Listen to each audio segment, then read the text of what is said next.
Sir, Vice Mayor, kayo po ay naghain ng patong-patong na kaso laban dito kay Cabuyao City Mayor Dennis Hain. Anong mga kaso po ito? Ang kaso po ay kaugnay sa panggigipit, pag-abuso sa kapangyarihan, at pagsaklaw sa katungkulan ng lehislatibo sa mga bagay-bagay po na pinagtitibay po namin sa aming sanggunian. Specifically po, yung oppression, yung panggigipit po niya sa akin sa pagtanggal po ng malaking bahagi at malaking porsyento ng aking pondo, na nagresulta po ng pagkakatanggal ng maraming kawani sa aking tanggapan at yung pagkapilay po at pagkaparalisa ng marami pong programa ng aking pong opisina. Sumunod po ay yung panggigipit niya, yung Grave Abuse of Authority nila, dahil nga po sa mga budgeting na yan, yung mga pagpapatibay ng budget na hindi po dumadaan sa tamang procedure, sa tamang proseso na nagresulta po nga ng mga damage po sa aking opisina. At yung nga po pag-assume niya na mga trabaho ng legislatibo bilang mayor, ang kanyang trabaho na po ay executive na. So ako po ang may sasangay ng legislatibo, ako po ang may tungkulin na mayo sa lahat ng mga dokumento, lahat ng mga procedure, ng rules of procedure po ng aming sa Sangguniang Bayan. Sangguniang Panuso.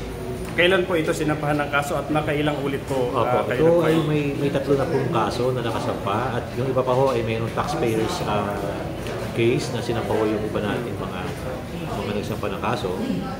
Pero yung akin po na isa pang kaso ay last year pa ho, 2023.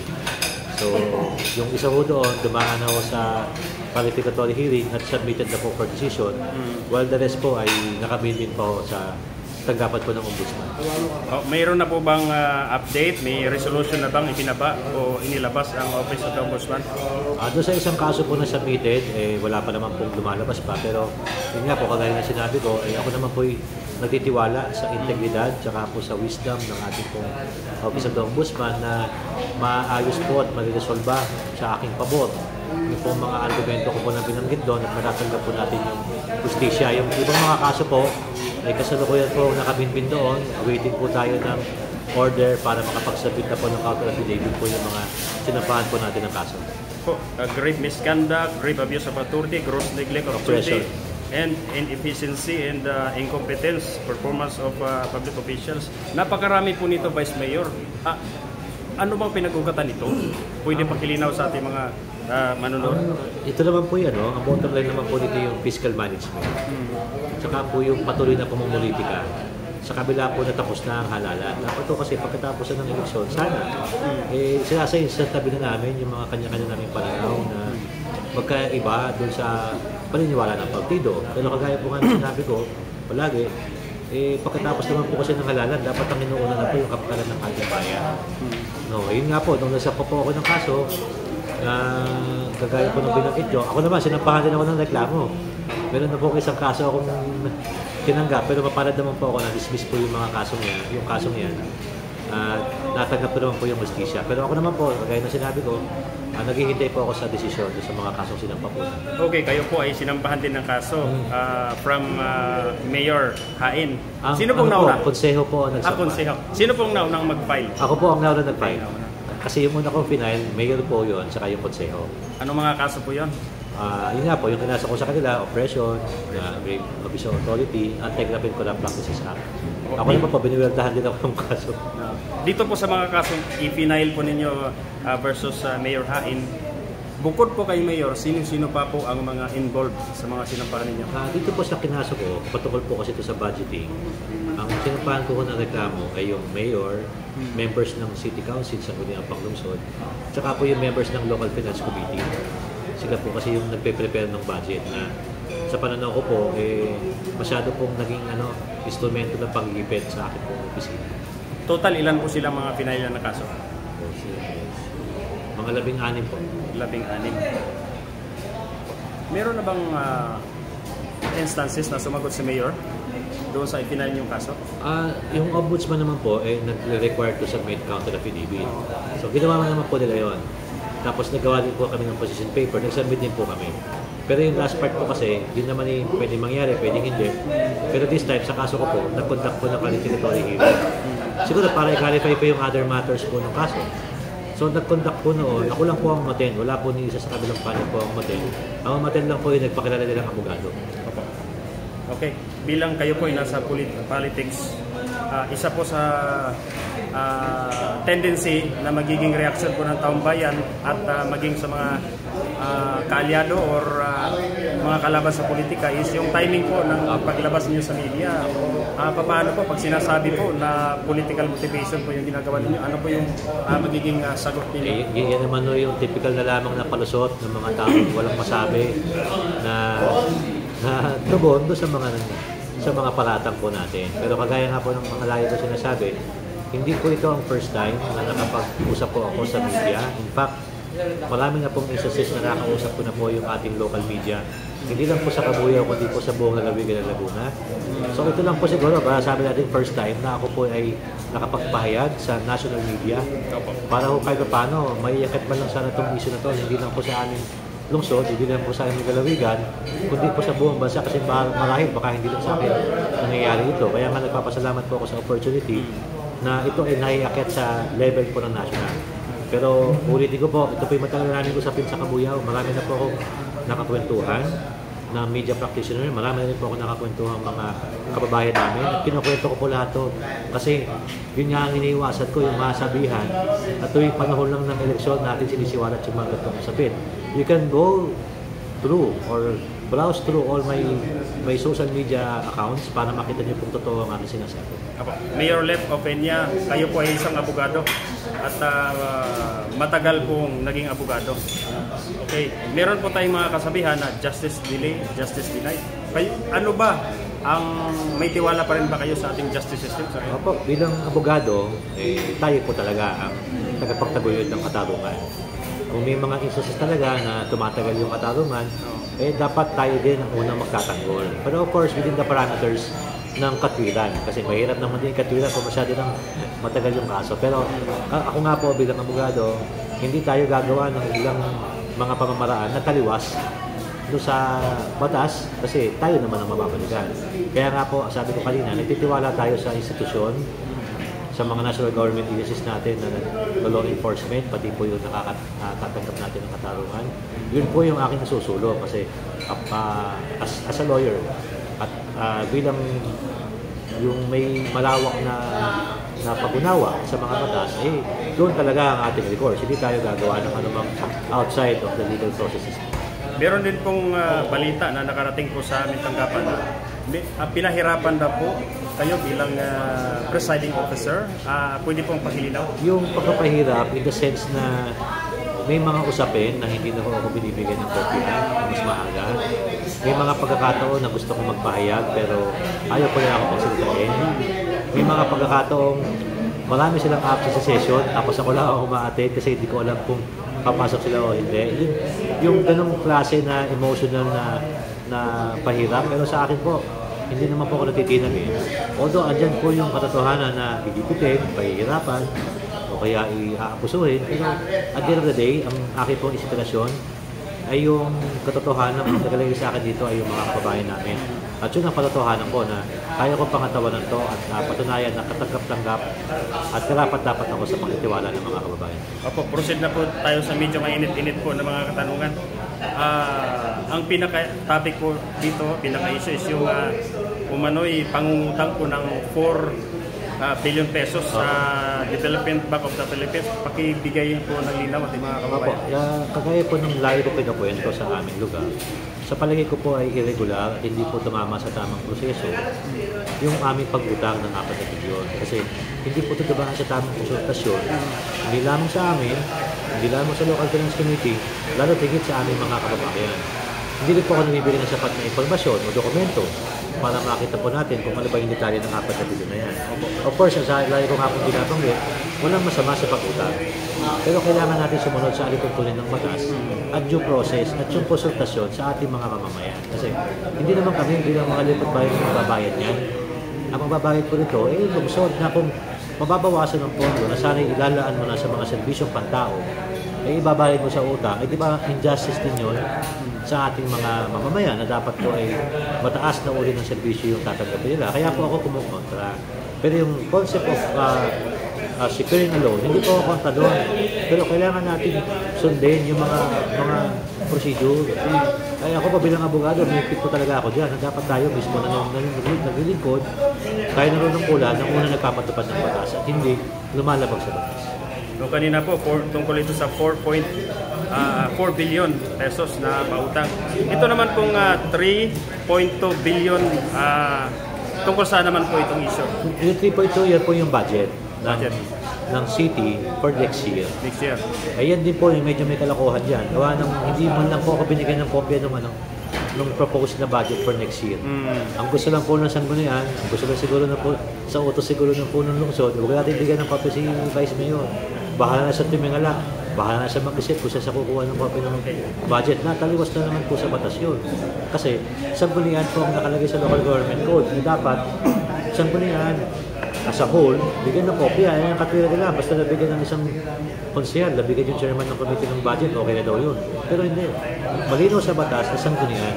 At ang ibig sabihin ng Sanggunian, kalihim, vice mayor, tsaka mga konsehal. Dapat po lahat kami na hindi po nila ginawa dyan kasi gusto nila naman nilang itago at ilihim, hindi lang po sa akin, kundi ilihim sa aming mga kababayan kung ano ang laman ng budget proposal na yan. Sir, bilang vice mayor po sa sa inyong lungsod, kayo po ang presiding officer. Opo. Kayo po ang pinakamataas doon sa konseho. Sanggunian, opo. Okay, nasa batas po yan at kayo po dapat during deliberation, kayo po ang mag-aproba. Now, bakit po sa tingin ninyo, bakit hindi po kayo nire-respeto ng mga konsehalis sa inyong lugar? Isa lang ho ang nakikita kong sagot dito eh. Gusto nila ako patahimikin dahil kalaban nila ako sa politika. Patahimikin, ayaw nilang ikwento ko sa tao yung mga ginagawa namin sa gobyerno. Kasi nilang ilihim yan.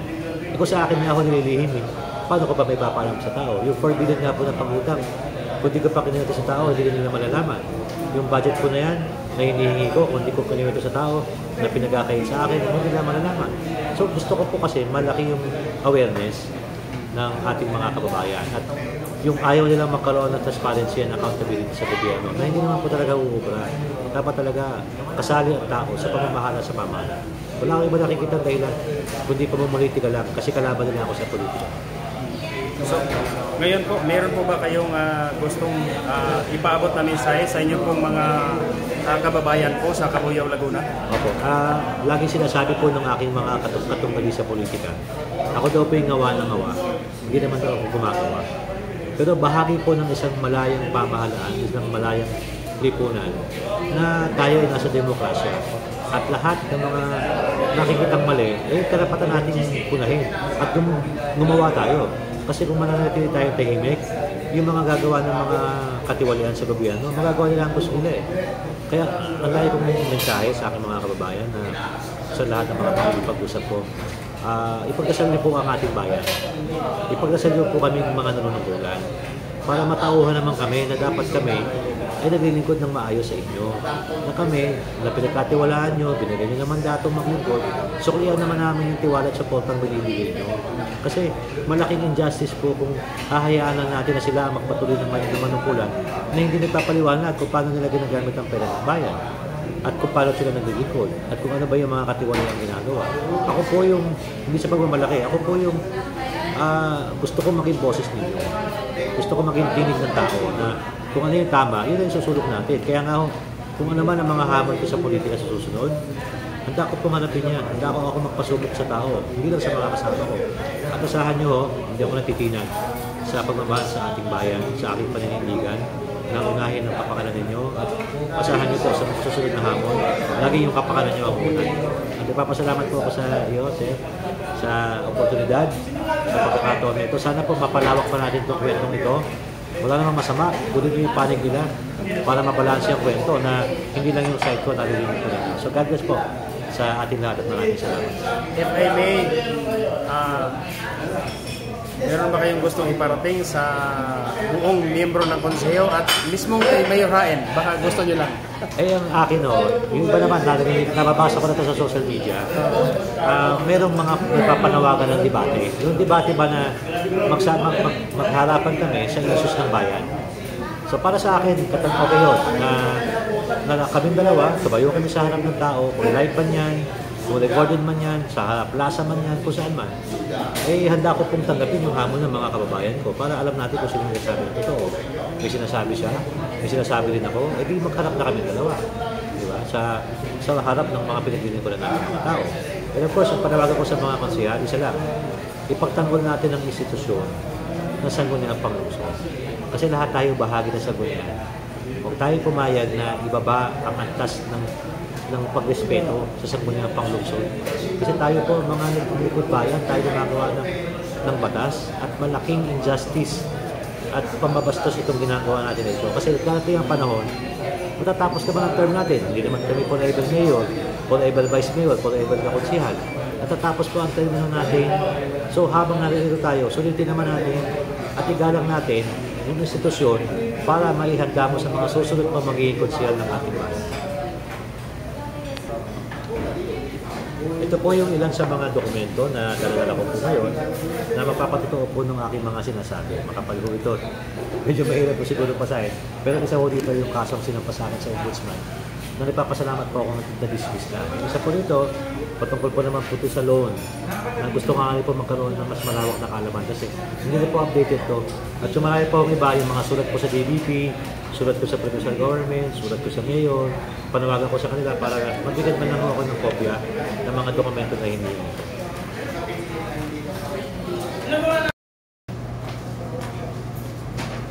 Yun pong patungkol po sa forbidden loan.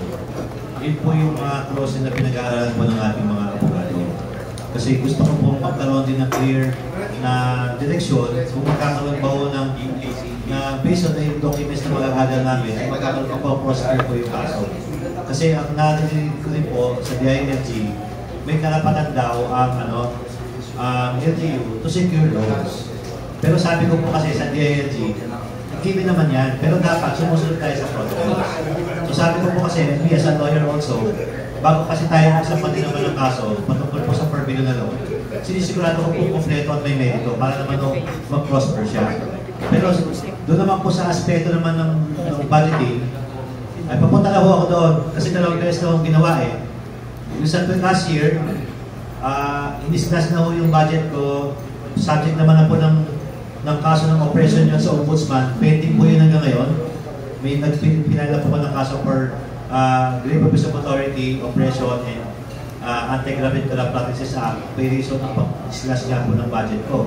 Pero papunta na po ako doon sa pagkasampa ng panibagong kaso dahil po nagpapa-approve sila ng budget na hindi po tumatalima sa tamang protocol at in violation of law kasi hindi ako binibigyan ng kopya at hindi rin po binibigyan ng kalihim ng aking sanggunian.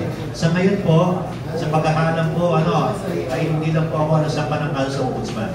Meron din pong taxpayer suit na questioning din yung mga procurements nila sa ating po mga binibili nila sa city. At ako naman po may bago po sinampalin ng kaso, yung 16 po ng mga kaso employees ko po dahil tinanggal sila ng nandun pa, inabolis ko yung positions ng mga konsehal na may contract pa sila sa akin until the end of the year last year. So yun yung mga kaso po na ako po sa Ombudsman. Plus yung usurpation. Yung usurpation of legislative authority.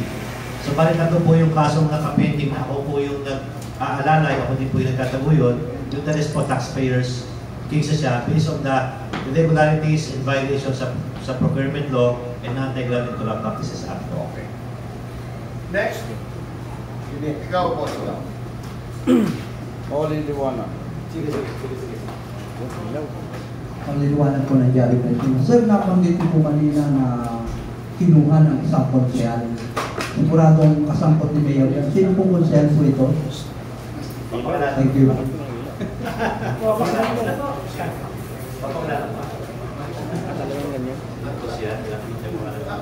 Ano sa camera yun? Sisikat pa eh. Sikatin natin yung konsehal. Ang dalawang magkasunod ko yun. 2023 na kinuha niya, yung 2024, yung mayon po, yung wala talaga siyang dala. Siya po ang chairman ng Committee on Budget, Appropriation and Finance. Ang pangalan po niya ay si Konsehal Jaime Onofre Batallones. Sir, di ba pipirmahan po ng lahat ng nasa konseho yung budget, yung deliberation bago makarating sa provincial government? Ano po nangyari doon? Paano nagkapirmahan? Nawala kayo? Papaligan ko yun yung sinasabi ko kayo ng complication. Di ba nabanggit ko sa inyo kayo na nag-session sila sa bahay ng konsyal? Isa rin yun, bahay din niya yun. Nag-session sila doon.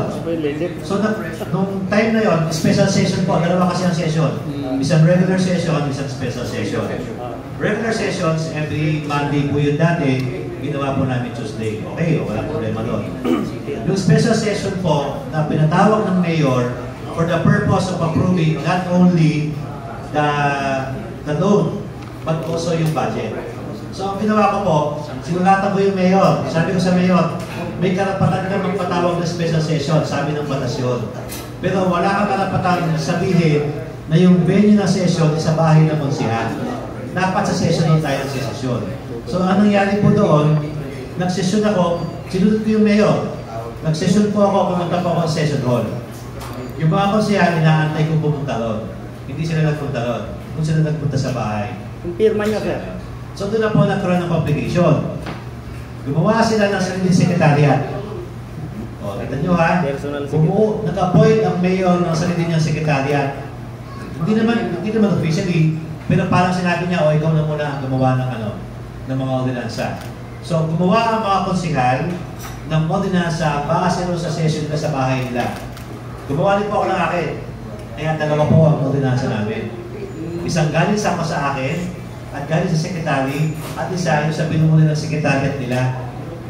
Kaya po ang komplikasyon, pagka meron silang ginagawang ordinansa nila, pumipirma sila lahat. Pero siyempre, hindi ako pipirma doon, hindi naman po nila-recognize yun eh. Doon ako pumipirma, doon sa galing sa akin, kasi yun po yung tamang proseso. Sa batas po natin, ang Vice Mayor ang head ng City Council at head ng sekretariat. Yung sekretariat sa Sanggunian, ang custodian ng lahat ng legislative documents at tagagawa ng batas, hindi konsihal. Kaya doon na kami nagtalo. Gumagawa sila ng ordinansa nila, gumagawa po ako ng akin.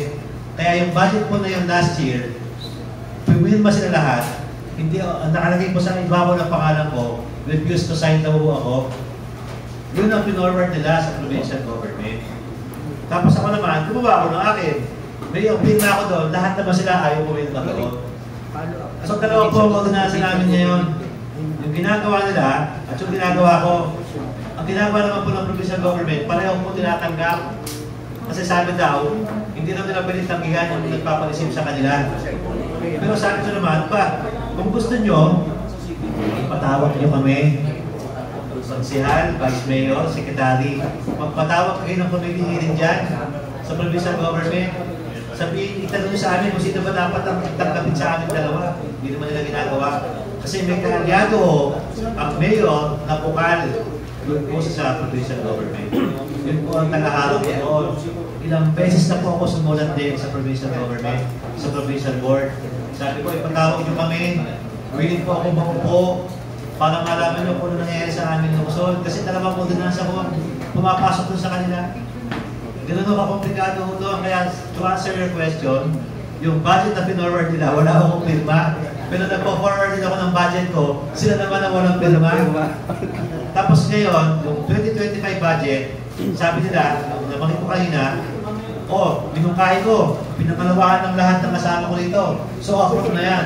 So, most likely, gumawa na sila ng ordinansa nila ng budget, pirmado nilang lahat, in violation to sa rule na dapat pinupukpukan ang lahat ng budget. Para naman po, i-forward nila sa provincial government. Sana naman, makita na ng provincial government yung problema ng kabuyo ko. Okay. Sir, tungkol po sa kaso sa Ombudsman, meron na bang adjudication or preliminary or naglabas na ba sila ng resolution? Opo. Okay. Doon po sa kaso ko sa operation na sinampa ko po, nagkaroon na kami ng clarificatory hearing conference last November 30, 2023. So, binigyan pa kami ng 1 month to submit additional documents kung kinakailangan. Opo, nag-submit pa kami.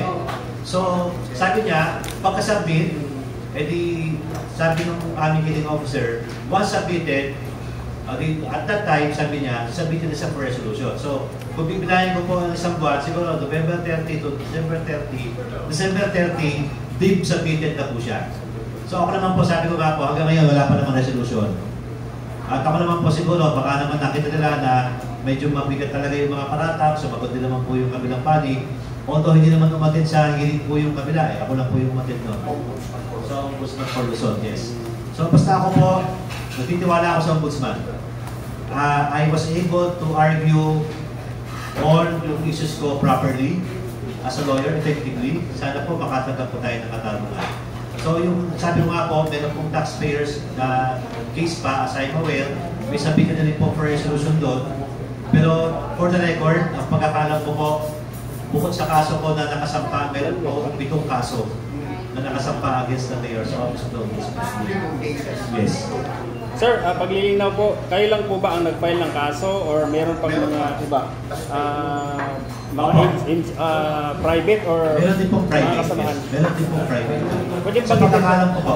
Pwede Siguro kung ano, dito na naman ako, I can furnish na lahat kayo ng information sa nagsampa na yun. Baka gusto nyo ipitilig din. Pagkaya ko para makakanating yun din po yung panig nila. Last po, nag-try ba si Mayor or ang kapo ni Mayor magipag-usap sa'yo? Ipag-dialog? Okay. May kaso na? Naisang na may kaso na? Wala po. Pero ito po ito naman, at least informal na lang naman ako. Nung nanalo ho kami, di ako lang mag-isa, nanalo sa partido ko. Nag-reach out ako sa kanya. Sabi ko, nag-iisa na ako, wala na akong kasama. Maganda naman ang mga plataforma ko. Pinagkatiwalaan ka ng tao. Sige, kasama na ako sa'yo. Pero hindi ko sinama. Pinagsaraduhan ako ng pinto. Ang sabi niya, hindi naman kita kailangan, I have the entire city council. So kahit wala ka, matutuloy lahat ng mga gusto ko. So, sabi ko sa sarili ko, sige kung ganun na sitwasyon, tinanggap ko na po na 3 taong pong bagyo at dilubyo tatanggapin ko dito sa akin.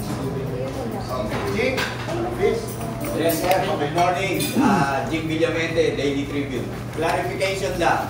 Yung questionable budget at saka loan procedure na binabanggit. Na-imply nyo na rin ba sa Ombudsman against those people involved? Yung sa 4 billion po, hindi pa ho. Pero yun nga po, kagaya na sinabi ko kanina, I have my lawyers reviewing na po yung procedures niya. To be sure. Ibig sabihin, magpapile tayo. Opo. Pati po dun sa sa budget na irregular din po yung pagkapatibay. Yes. Kuya.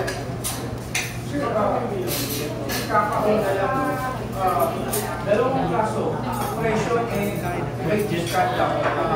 2022. Sir, pwede ba ilan nyo na lang Capsulize.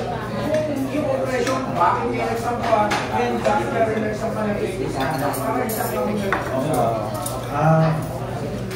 yung tutulong ko po sa operation is kagaya nga po na sinabi ko, nung nanalo na po si Mayor, nanalo na yung entire city council niya, nakipagtulungan mo ako na hope na sana pag naramdaman niya nakikipagtulungan ka, hindi naman panahon na mamumulitika, panahon mo na ng pangapagtupad sa pangako, kahit pa paano, sige, si Vice State naman yung nakikipagtulungan, supportahan na natin yung budget niya para makatulog din siya.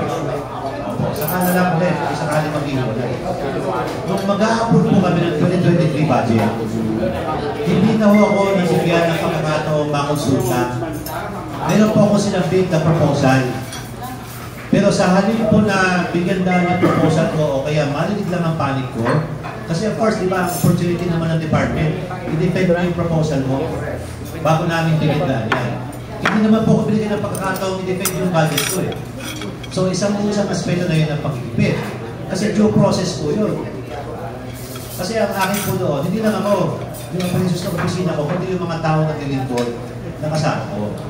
So nag-propose po ako. Pero days before the submission ng budget sa Kulian, binigyan po ako ng kopya na ang budget ko po ay 7 million na lang from the original 100 plus million. So ako, sumulat ako ulit. Sabi ko, wag naman, bigyan nyo ako ng pagkakataong depensa yung budget ko bago nyo i-final yan. So, nung sumulat po ako doon, pagbalik po nung revised budget, 5 million na lang, So mula 7 million, sa kabila ng pakikiusap ko, ginawa pa niyang 5 million. So pababa yung budget ko. So ang sabi ko, ang pag-asa ko na lang, is pag-ipasok na yung budget sa City Council, sasabihin ko, i-defend ko muna yung budget para mapakatulanan ko bakit yun ang hinihingi ko. Dumating na po kami sa delivery. Sabi ko, i-defend ko muna. Sa City Council na po. Sabi ko, i-defend ko muna. Bibigyan ako ng chance na magsalita. Bababa ako, i-request ko yung chair. Give me the opportunity to defend the budget proposed by the Office of the Vice Mayor. Sabi ko sa akin ng chairman, siya na rin naman ang chairman yung pinanggit ko kayo na pagsiyan. Oo. Hindi na. Hindi mo kaya mo ng pagtibayin. So wala na po akong choice doon, kundi, wala eh. Deciding mo ako, ayaw ko pababa eh.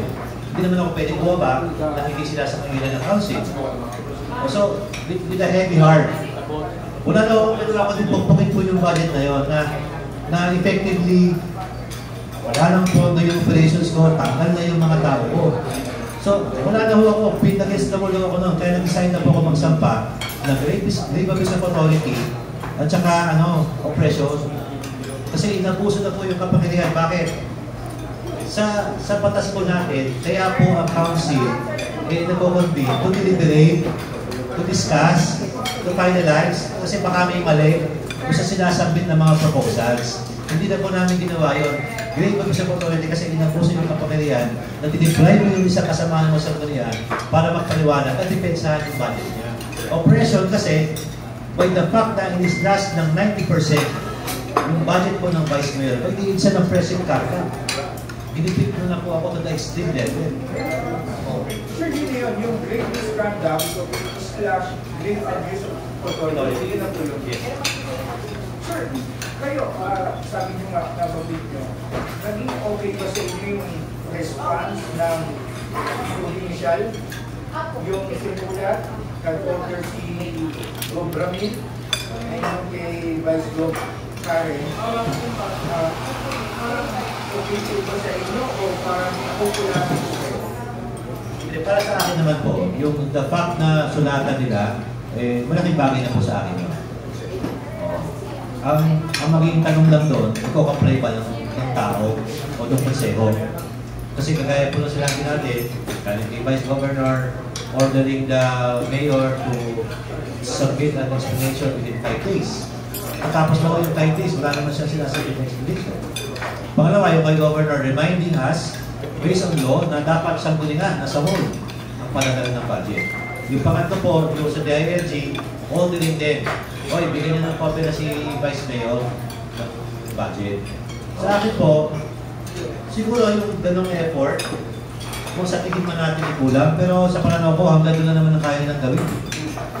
Ang pwede pong mangyari, ang sunod na tanong, ay kung susunod pa yung konseho o hindi. Kaya nga po, to answer the question previously asked, is kung magpapahid ba ako ng kaso, pag hindi kita sinabit, o binigyan ako ng kopya, yun na po, mabubuo na yung issue, mag-combine na. Kasi mayroon ng panawagan, mayroon ng utos, pero hindi identify. So may legal controversy na. Pwede na ako magsapa na. Sir, we have more than 5 months before the election. And yan po, lumutang kayo. Convenient answer ng pagla sigurado na pumulitika lang kayo. Baka may sakto po kayo eh. Yan din po yung sinasabi ko pag nausap ko yung tao through live streaming, through Facebook posts. Ayoko masabihan ako ng tao na namumulitika ako. Kaya nga po kung babalikan niyo yung thread ng mga postings ko, yung interviews ko with the local media, meron naman po akong interviews din dati. Wala pa akong eleksyon noon, hindi pa malayo pa eleksyon noon. Pero pinapatulan po kasi ako ng local media sa amin. Kung kilala niyo si Kuya Ganing Oro from San Pablo, siya ko, magpapatuto ako, baka contact ko siya. Maaga pa ako, ang dami akong sinisiwalat na kwento. Kaya nga ako natutuwa ako, nakita na ng national ninyo. Kasi hindi lang, pang local kasi, siyempre hanggang doon lang kaya eh. Kasi siyempre dito sa local eh. Pero mind you, malaking pagkakataon sa akin ko na sana, pick upin nyo sana itong usapin namin sa Kabuyo. At kaya kong kontrahin. By documents, by postings, by interviews, recorded naman po yan, na hindi po ako nagsasalita ngayon lang. Matagal na po ako nagsasalita sa amin. Ngayon na po ako napansin. Ngayon, nagpapasalamat po ako sa inyo. Wala po pamumulitika dito. Although of course, kaya na sabihin yun. Pero ang depensa ko po, matagal na namin pinag-usapan sa Laguna at sa Kabuhay po ito. In fact, kahit po si Governor, kahit si Congresswoman, yung kasama po Governor Congresswoman Hernandez, alam niyo ito. Yung ating local media, kung may mga kakilala niyo nga po, apart from Sir Gary Oro, tanongin niyo rin po sila. Matagal na po akong mawa sa amin sa Kabuyaw para naman maipalap sa tao kung nangyayari ko. Pwede sa Chris. Tatay, yung Barangay Casile, ito po ba yung may Marcos Mansion? Sako po ba yun? Parang puro po resort yun na pa-akit o yung Tagaytay. Malapit po sa Marcos Mansion. Katabi ho, katabi. Malapit na malapit po. Parang kung ano yun, kung Calax po yun, sorry ha, kung Calax po yun, daan na yun nagagawin, yung sinasabi po nila, kung yung Tagaytay. Opo. Maganda lang. Lubak-lubak yung daan na, pero maganda naman. Private po kasi yung President Marcos, kaya hindi po yung makakit ito. Kaya kung sakaling hindi sa kanya yun, wala naman po ibang nadaanan. So sir, yung ano, hindi tatamaan yung Marcos Mansion, yung play nyo lang. Hindi po. Meron na po bang initial discussion na parang, siyempre, right of way, project ng gobyerno, hindi nga lang parang dapat just compensation po. Meron na initial? Ang problema nga po, sir, hindi wala pong public consultation dahil parang lugar namin ay dadaanan noong Calax. Wala pong info ang tao. At hindi rin po siguro nila alam na yung nakakahalang tao ay nandoon dadaanan mismo noong proyekto.